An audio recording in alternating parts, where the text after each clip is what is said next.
Welcome to Staying Connected, a podcast where I talk to people about their stories with VEDS, Marfan, Loeys-Dietz, and related vascular and aortic connective tissue conditions.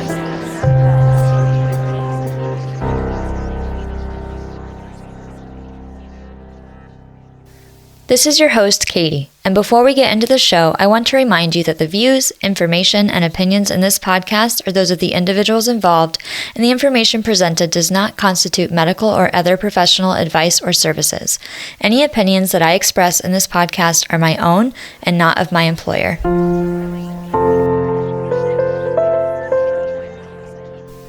In the last episode, we talked to Michelle Lucena about her experience with VEDS, or vascular Ehlers-Danlos syndrome. Today, we're talking to Lauren Atherton about her experience with Loeys-Dietz syndrome, including the aortic dissection that led to her diagnosis. Let's get into the show.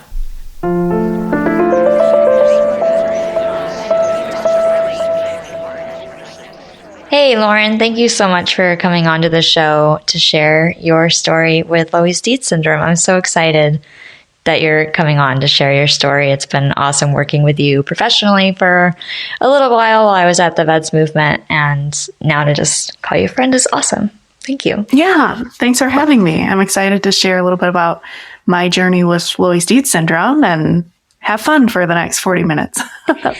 Yes. Do you want to introduce yourself to people who don't know you already?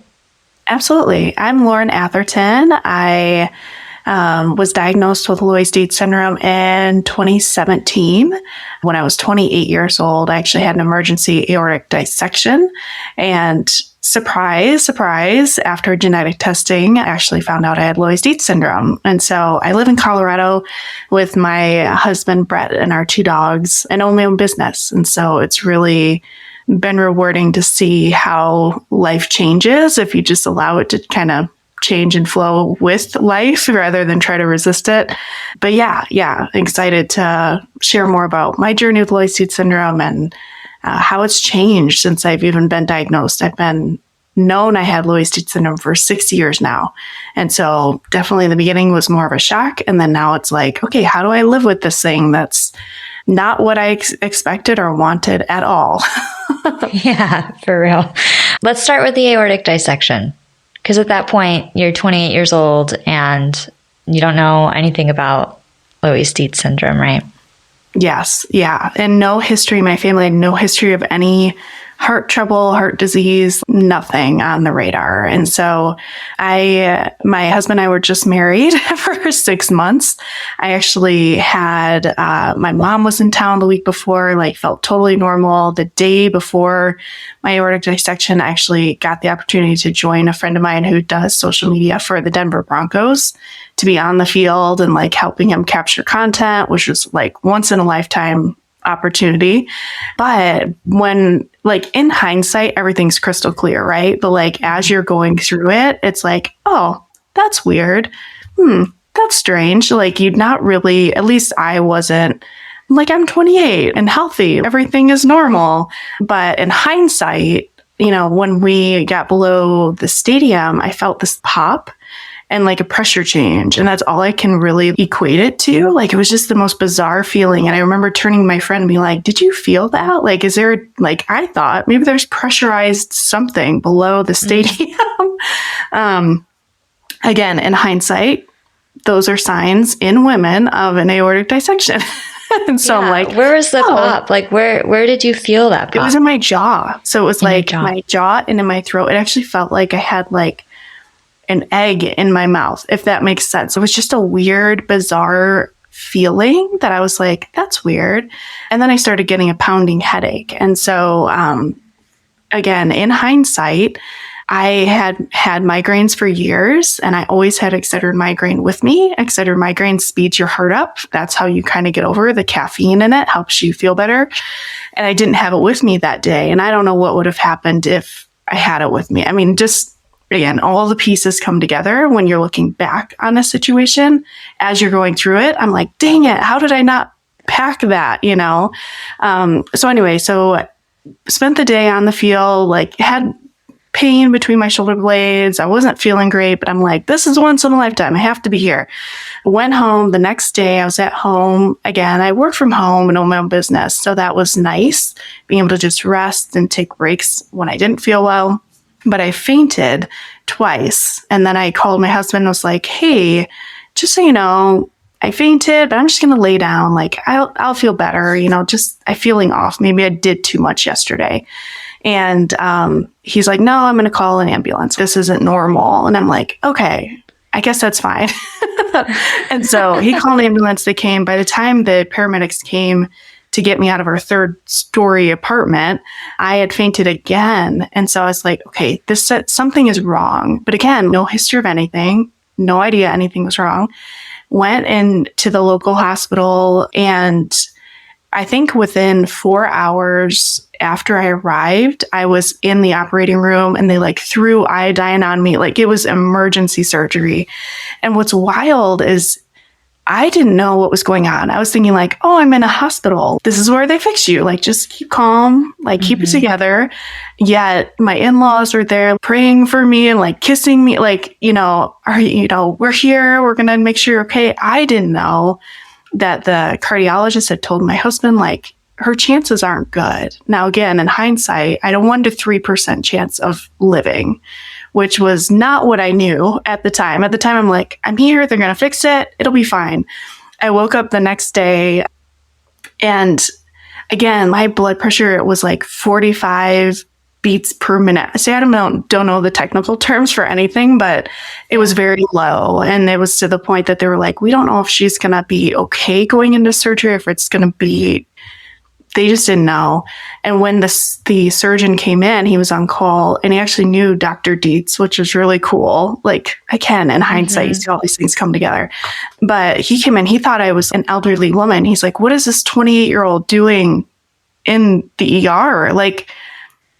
This isn't normal. Again, I think the whole thing is this isn't normal. This isn't normal. So I woke up the next day. First thing I said to my husband was, do I have a badass scar? And he's like, oh, yeah, you do. Because I didn't even know I was having open heart surgery until I woke up. Because he had the ability to sign everything. So I didn't know what was going on until I woke up. And then the surgeon was like, okay, this isn't normal. Let's order a genetic test.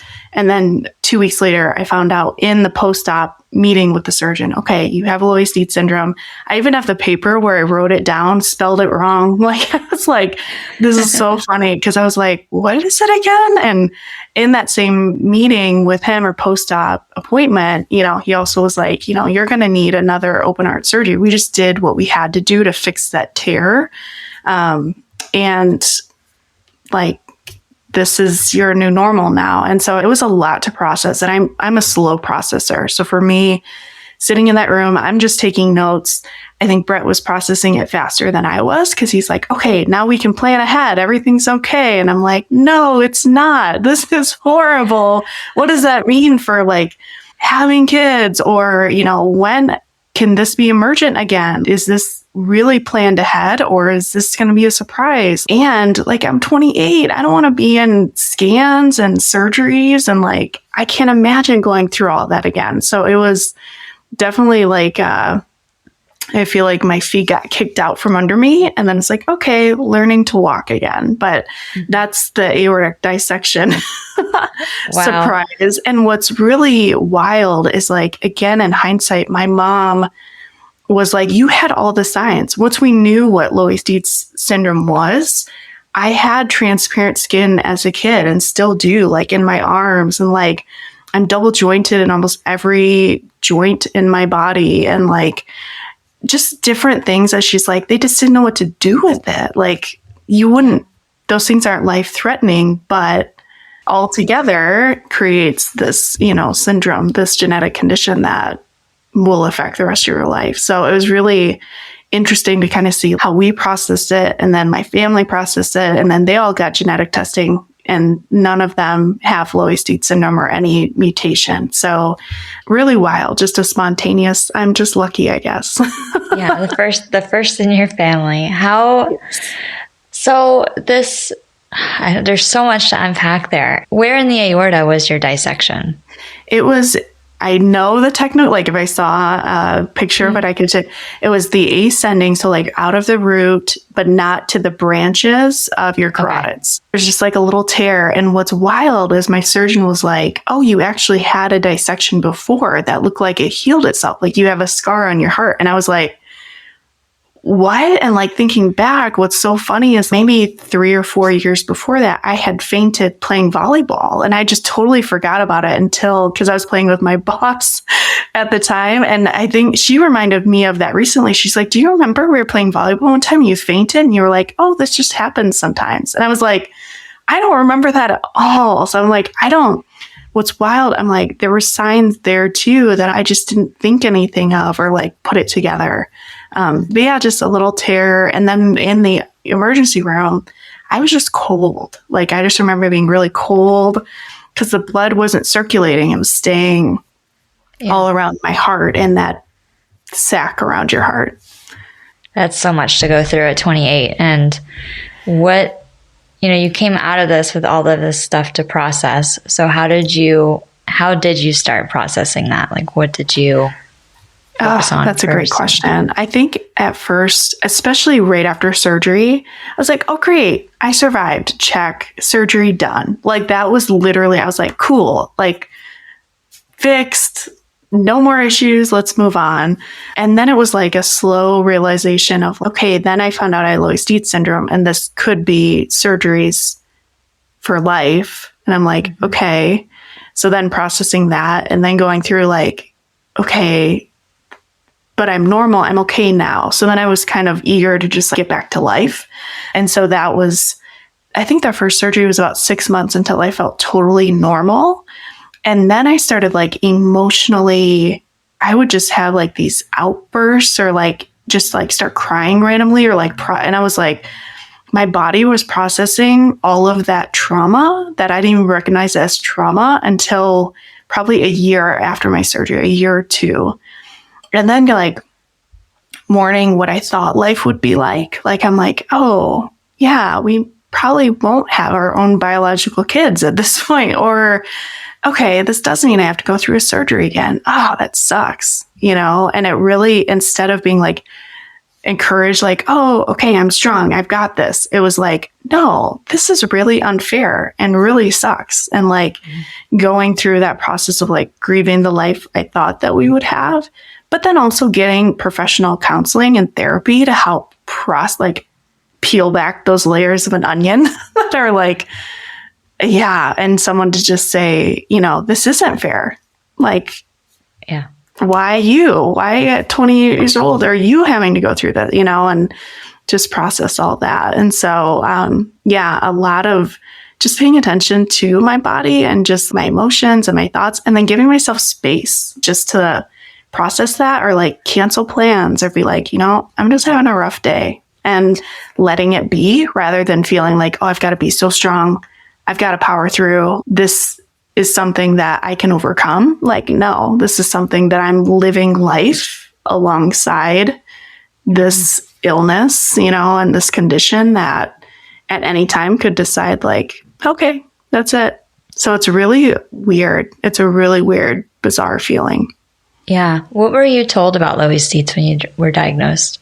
I was told that it affects all of the arteries, veins, like connective tissues in your body. And so I was like, okay, so not just the heart. And then that I need annual monitoring. So like annual scans just to make sure, think your veins and arteries are measuring okay. And so I'm like, okay, that makes sense. But then it was also like, I have the tortuosity in my neck that I never knew anything about until my surgery.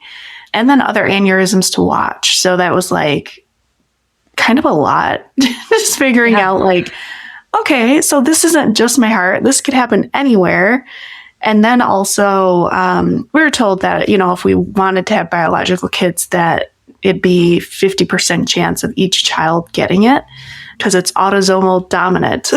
So that took me back to my like high school biology days of, okay, I got to picture that chart and how that works out. But that was about it. And then we saw like Loeys-Dietz syndrome foundation, just started Googling it once I figured out how to spell it.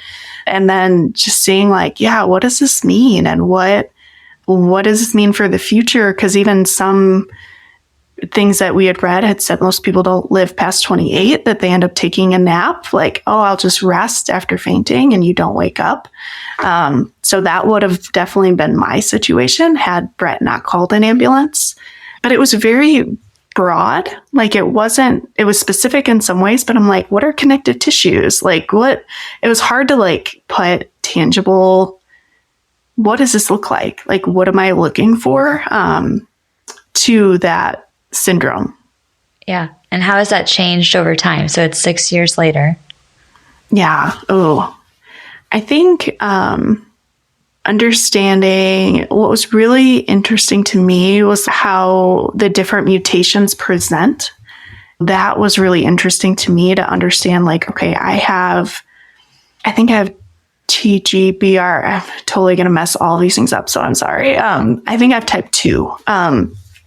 Either type 2 or type 4, and I always confuse them, and I'm sorry I confuse them, but just seeing that like this mutation presents in different ways, and then it's also like shows up in different areas of my body. So like I have these things inside my mouth that the dentist's like, oh, those are your connective tissues, and I'm like, oh.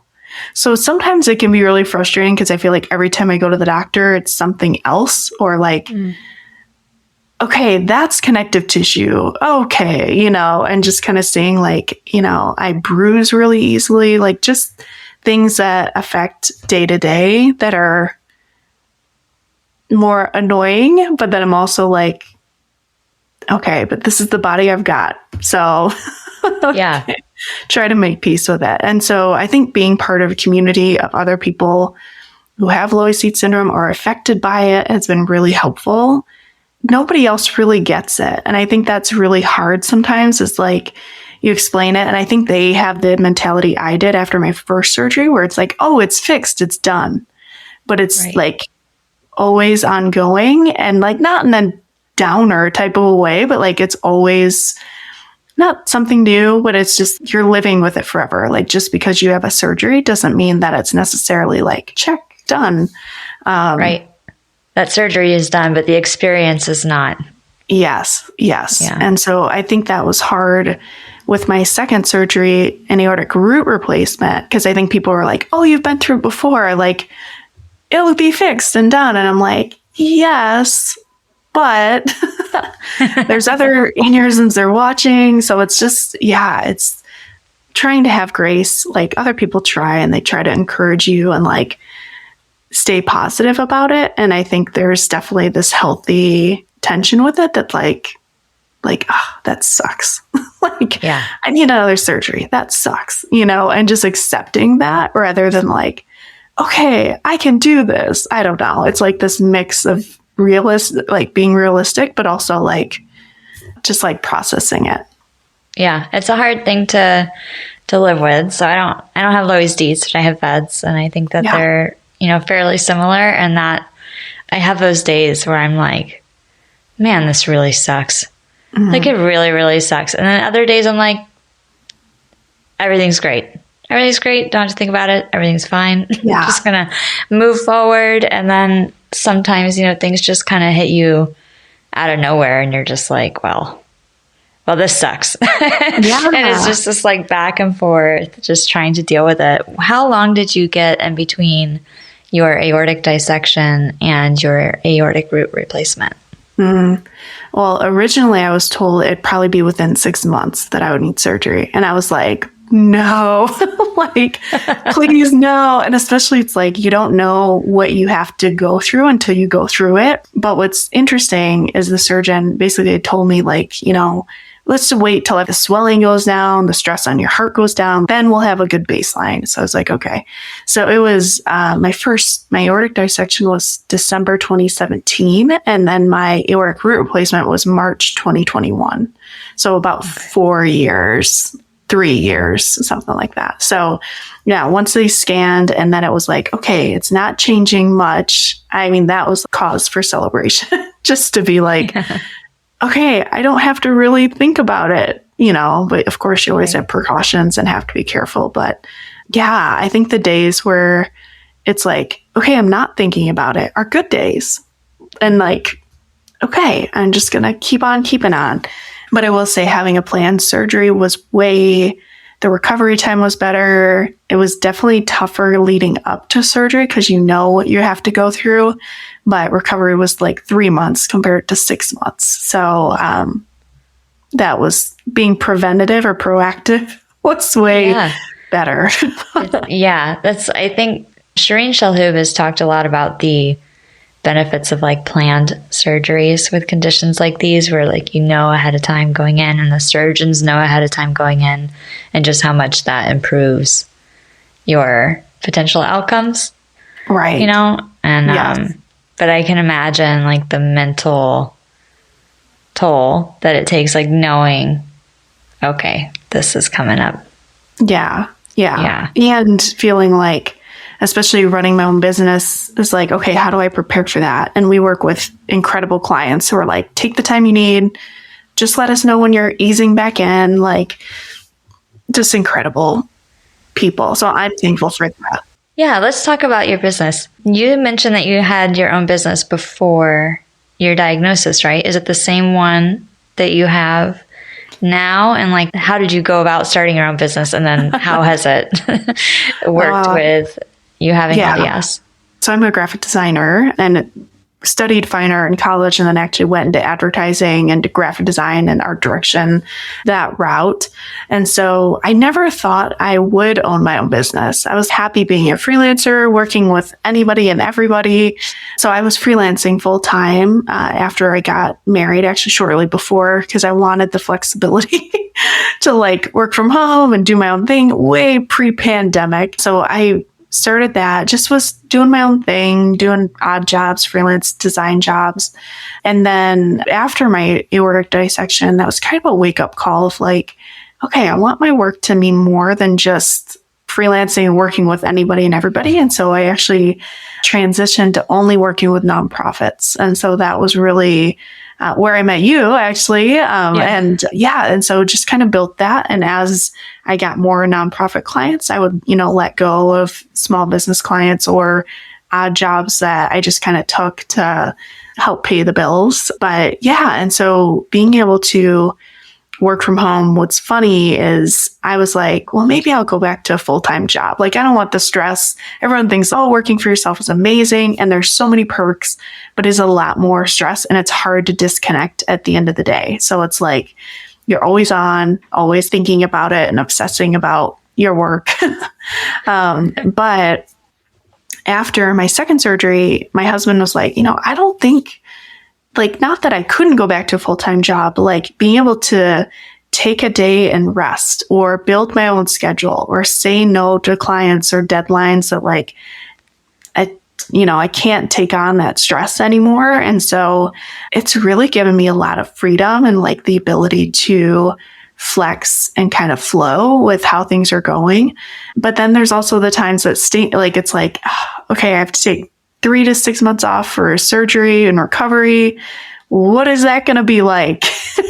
Like making sure that planning ahead and then getting backup or getting other designers who can help me has been really critical. But that flexibility and being able to be honest with myself, like I always like overachieving and like hitting the deadlines and like doing a good job. And so kind of allowing myself the grace too, to like, okay, I'm not feeling good today, or I have a migraine, or I've got auras, like just different things that inhibit my ability to work. And being able to say like, okay, I can't work today, but I need to just push everything else or build in margin so that if I'm having a bad physical or mental health day, like I can take that time and it's not going to totally mess up my timeline. So like operating like a normal person or like having a normal boundaries compared to wanting to do all the things and constantly overachieve and push and like stress myself out. Yeah. That's so awesome that you have that flexibility. Was your business name always Heart Spark? Did that come from this? Okay, yeah, I'm so curious. Yeah, so it's Heart Spark Design. And so it was originally Lauren Nicole Creative. And then after my first surgery, I transitioned it to Pen and Promise Design Studio. And then after my first surgery, I knew I was going to go all in on nonprofit design work and branding. And so I actually worked with a branding studio, naming studio out of Minneapolis, and they came up with Heart Spark. And I was like, that's perfect. It's perfect. And so it was funny because they showed me 5 different options. And then the 5th option, I was like, that's it. Like, I just knew, like, yep, that's it. And so, yeah, so it was after surgery, but still very fitting and perfect for what we do. It's so perfect. It's so perfect. Yeah. So I know that a little while ago, I guess, I don't know how long ago it was. I think at the time of this interview goes live, it'll probably be like 3 months or 4 months since you had appendicitis. Yes. Do you want to talk about the appendicitis and the surgery and that experience? Yeah. Yeah. So again, like, once you're kind of in those days where it's okay, I'm not thinking about it. Like, I'm doing good. Like, I'm ready to actually, the day before I was like, okay, time to like buckle up a little bit and start eating a little healthier and get back into my walk routines, like all the things to be healthy.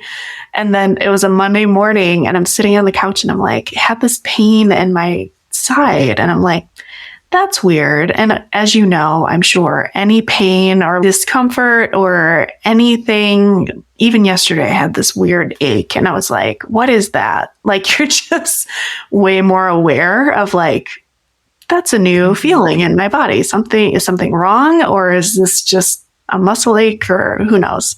And so I was sitting at home, ate breakfast, and I was like, okay, this is a weird aching pain. And like, it's not going away. It's in my right side. So of course I start Googling and I'm like, okay, appendicitis could also be, I forget what else came up, but of course it's like the end of the world, right, type of diagnosis. And so went and talked to my husband. I was just like, hey, just want to let you know, I've got this weird ache. It's not really going away. It's like a dull ache, but I don't know what to do with it. Like, I'll kind of keep it on it. And he's like, okay, well, let me know. Long story short, we went to the ER, and then there's this whole other stress of like, okay, this hospital, by no fault of their own, but like, they don't know what Loeys-Dietz syndrome is. The surgeon doesn't know what it is. So we're waiting like all day and you're just kind of waiting for tests to come back, getting scanned, going through the whole, and like, they're like, are you claustrophobic? Ask all those questions. I was like, nope, I'm good. And they're like, okay, it is appendicitis. We're going to need to take it out, obviously. But of course, then we're like, okay, well, what is that? I have Loeys-Dietz syndrome, so you need to be careful around arteries or like big, blood vessels, all of those things. Like, this could end up being a very complicated appendectomy, but we don't know. It should be fine. And so just talking through that and trying to process that. And also like, is this worth the risk? Right. Okay, yes, this needs to come out. And so just weighing all that out. And especially for something in my mind as minor as an appendectomy, I'm like, okay, this is nothing like open heart surgery yet. So I'm like, okay, I'll bounce back. I'll recover quickly. Like, the surgery went fine. Everything was great. But in and out in a couple hours, then like, okay, head home. I'm like, what is this? This is so wild. Get home. And of course, I'm like, okay, this should be like a day or two. This shouldn't be a big recovery. But I had to keep reminding myself, like, any recovery is complicated with this condition. It just takes time, and like the emotional toll of like, really, like, everything's going perfectly great. Right. And then appendicitis. All right, cool. So it just has this like, I was really frustrated and angry, honestly. And then I'm like, okay, well, I'm here on the couch. Let's just rest. So I kind of just leaned into it. I was like, we're just going to be lazy. I'm just going to enjoy this recovery time. And then a couple of days after I was home, I actually ended up with shingles on my left arm. So it was just one thing after another. And it's times like that I'm just like, okay, I'm going to take the pressure off of myself. We're just going to be, I'm just here. My body needs to recover. I need to get back to normal, but it doesn't need to happen right this second. And so it's really humbling to go through surgeries and then this process and then another surgery or a surprise procedure or something else happens, or after you go to the doctor, you find out something else. And so it's just, it can be really exhausting. And I think that's where in the past I used to be like, okay, I can do it. Like I'll make it through, like just like optimistic attitude, which you can do. Maybe that works for some people, but at a certain point, it just is like, just addressing the fact that it sucks. Like, okay. And also like, you know, there's a lifetime of this. And so how do I choose to recover well and do it well rather than being frustrated or angry? So it's just like balancing all these things and kind of knowing when you need to give yourself some tough love and like, okay, get up, get moving, start, you know, do your daily walk.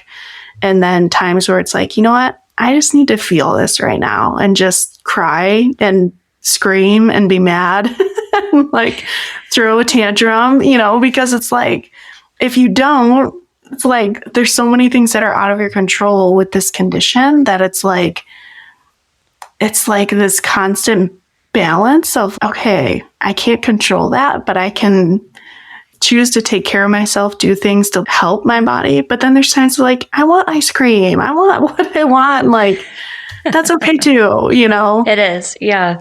Yeah. You have to do, I love that what you said there was so important. It's like, if you're looking ahead at a lifetime of this, like potential for an event here, an event there, and another one here, and maybe none of that, right? But the potential is there that you have to look ahead and think, how can I prepare myself and take care of myself through what's probably or might not be one thing. Right. And it's another thing that really struck me when you were talking was the like, oh, well, it's just appendicitis. You know, and I find that so relatable because when you're used to dealing with these, not even used to, but when you have dealt with these major life-threatening events, an aortic dissection where your survival chances were not as high as one would like them to be, and you have all these risks for all these other things that are like life-threatening things. Right. And appendicitis, I'm pretty sure, is a life-threatening thing, right? But it just feels so much less. And I find that really striking because with these conditions, like we're constantly having to deal with more. And so those kinds of run-of-the-mill things that are life-threatening and feel like really, really major to somebody that doesn't have one of these conditions can feel like a really just, that's appendicitis. My husband and then it hits you later. With me with his feet up. I'm like, what are you doing? He's like, this is nothing. And I'm like, I know, but I was the same way. I'm like, you know, okay, this isn't as major. It doesn't mean it isn't major, but it just, it's a different perspective. And I will say, like, that's one thing, one of many things with Loeys-Dietz syndrome that makes me so thankful for it. And like having gone through surgeries, it's like, you know, you really know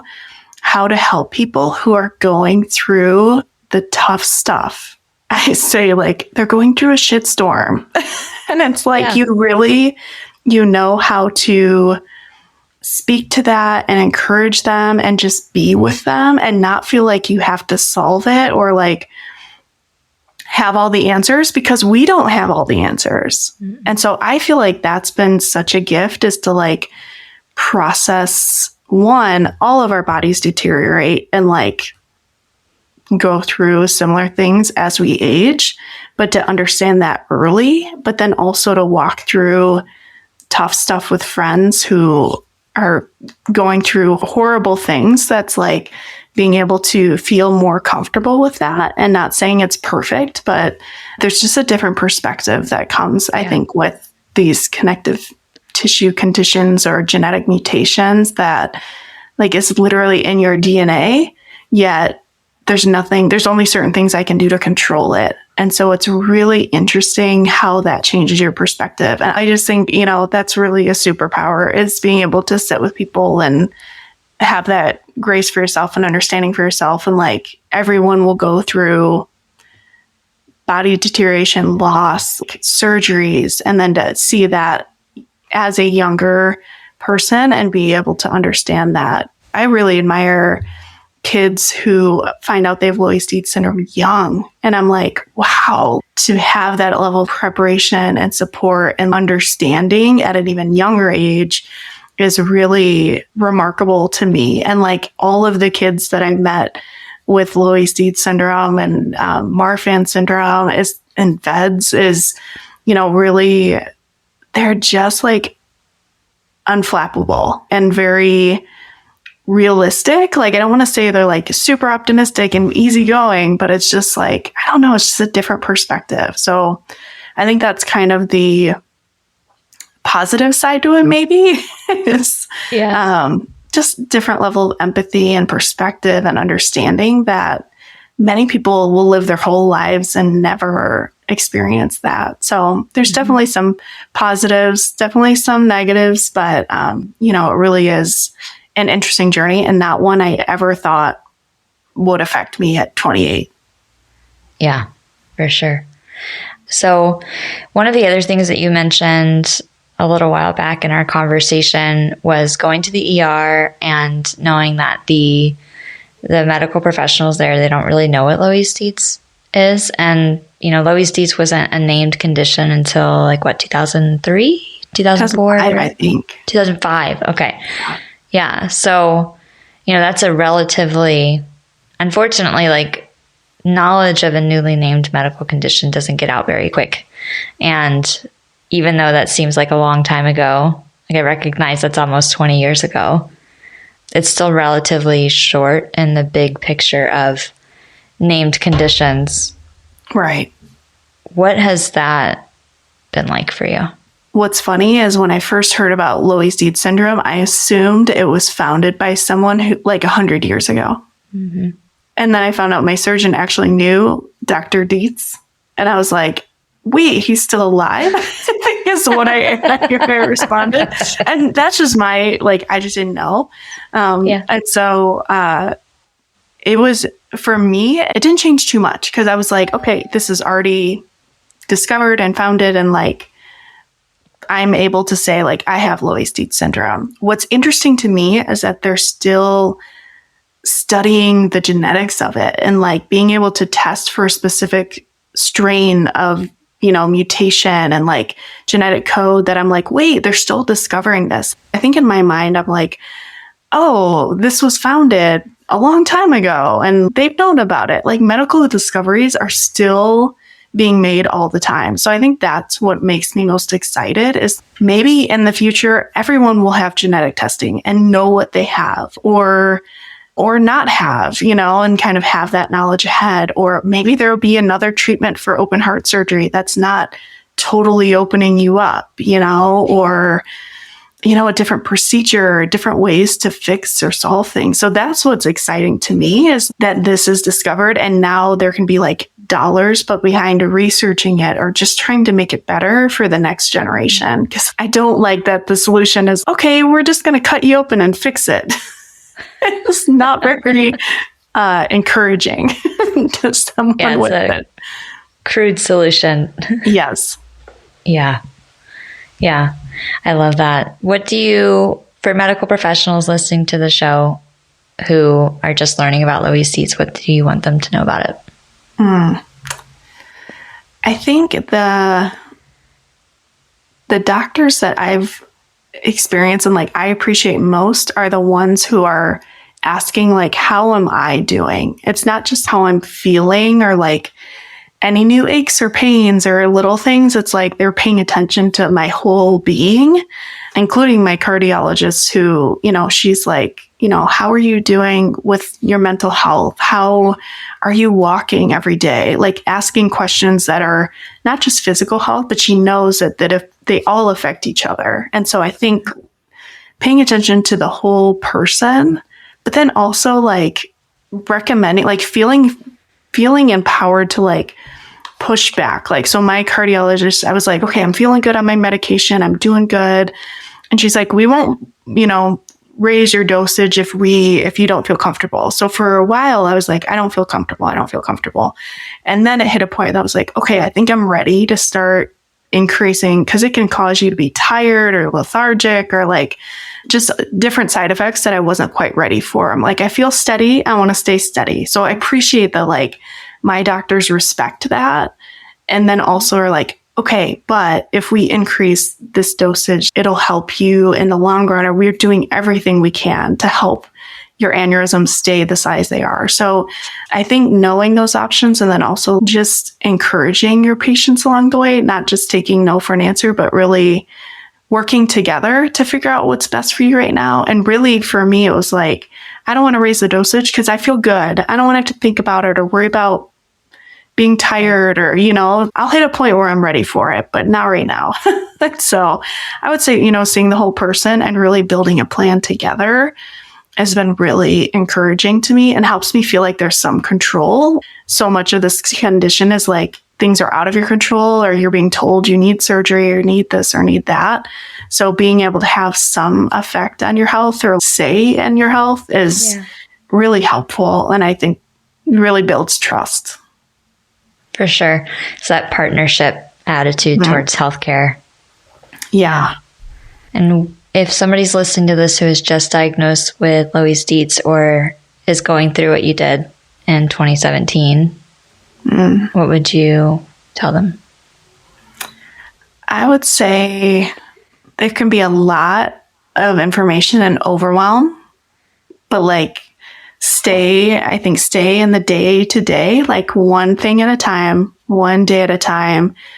And then if you're like I was reacting really outside of my character, like there were things that I was just crying about, or I was angry, like from 0 to 100. And I'm like, that is not my character or how I normally respond. Like, pay attention to those signs, because then getting therapy or counseling or help to process that is critical. I don't think I would be in as healthy of a place as I am today without going through a professional psychiatrist to walk me through what I'm dealing with, and that it was trauma. And I didn't really recognize that that was trauma until years after my surgery. And I'm like, oh, that's surgical trauma. That's why my blood pressure rises every time I go to the hospital. And I have to build extra space around appointments just to like come down from that. Even at just a typical doctor's appointment, it's like just extra space. So really paying attention to what you need and what's going to be best for you, and then getting help when you need it. And you'll know when it's time when you need it. Yeah, I think that's wonderful advice. Truly. Yeah. Thank you so much for coming onto the show and sharing your experience. Yeah, thanks for letting me share so much. I feel like this is a good conversation, and I hope it helps someone. And knowing that the signs are different in men and women for aortic dissection, and being new with Loeys-Dietz syndrome, I hope that more people continue to realize that's what they have earlier than later in life, for sure, or a surprise like I had.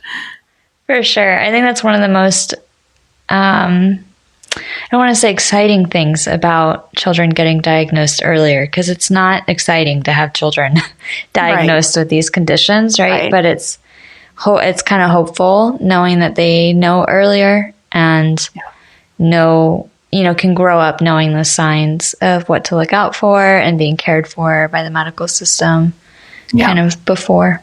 Yeah, absolutely.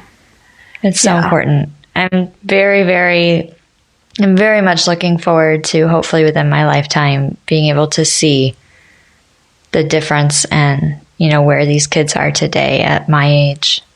Absolutely. Yeah. 20, 30 years from now. I really hope more research and more studies are being done and genetic testing for everyone. Like, we have the answers right there, and it's just a matter of discovering them. So, yeah, within our lifetime, let's say that manifest and bring it about into existence. Yes. Well, thank you so much, Lauren. Thank you for having me. This has been a lot of fun.